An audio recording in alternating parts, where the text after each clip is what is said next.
Баршаңызға қайырлы күн. Біз бүгін сіздермен дәл осылай хожели мантысын жасайтын боламыз. Бұл мантының ерекшелігі үлкен болып бүгіледі және де қамыры өте жұқа болып жайылады. Дәмі өте ерекше дәмді болып шығады. Менімен бірге жасап көріңіздер. Ең алдымен салқын суымызды және де сұйық майымызды, жұмыртқаны және де тұзды салып, жақсылап араластырып, ұнды салып, қамыр илеп алатын боламыз. Июі қанған қамырды жақсылап жарты сағатқа тындырып қоятын боламыз.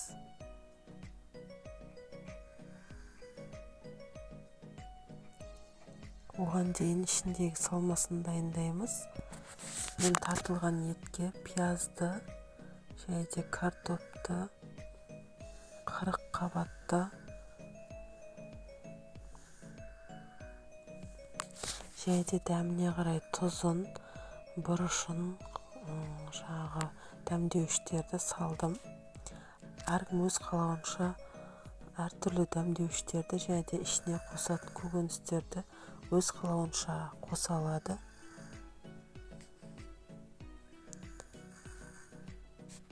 Енді дайын болған қамырларымызды жаюға кірісетін боламыз.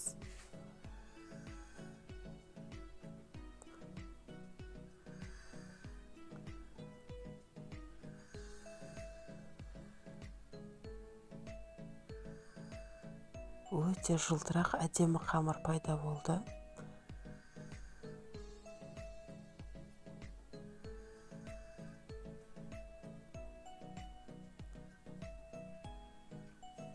Дайын болған қамырларымызды үлкен етіп кесетін боламыз.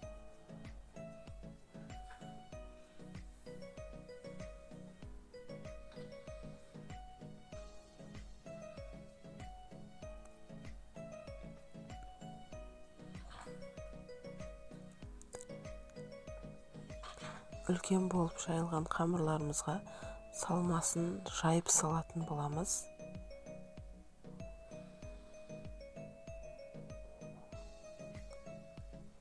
Яғни қалыпты мантыге қарағанда ортасындағы салмасында жайып салатын боламыз. Ал өзгеше өзіміздің мантыны дөңгелек етіп әдемі көлемде болады.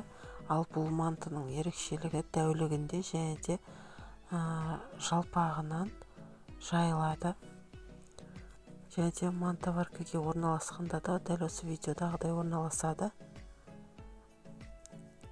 Дайын болған мантымызды 30-35 минутқа қоямыз және де оған дейін подлибін дайындайтын боламыз.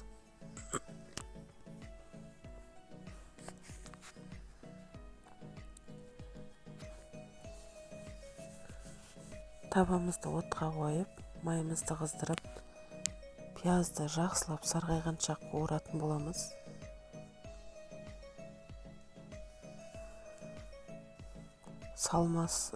Бетіндегі салмасына сәбізді салуға да болады.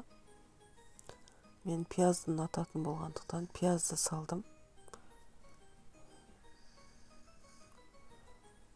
Жақсылап қызартып қуыратын боламыз.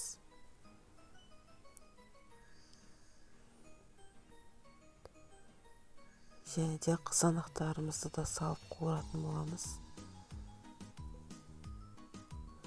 Мантының дәмін және де түсін келтіретін болады.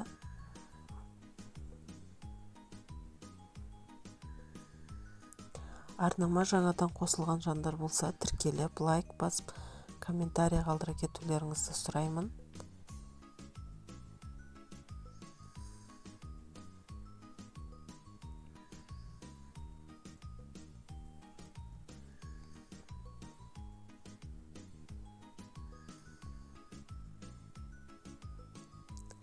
Хожели мантымыз дайын болды. Назарларыңызға рахмет. Қош сау болыңыздар.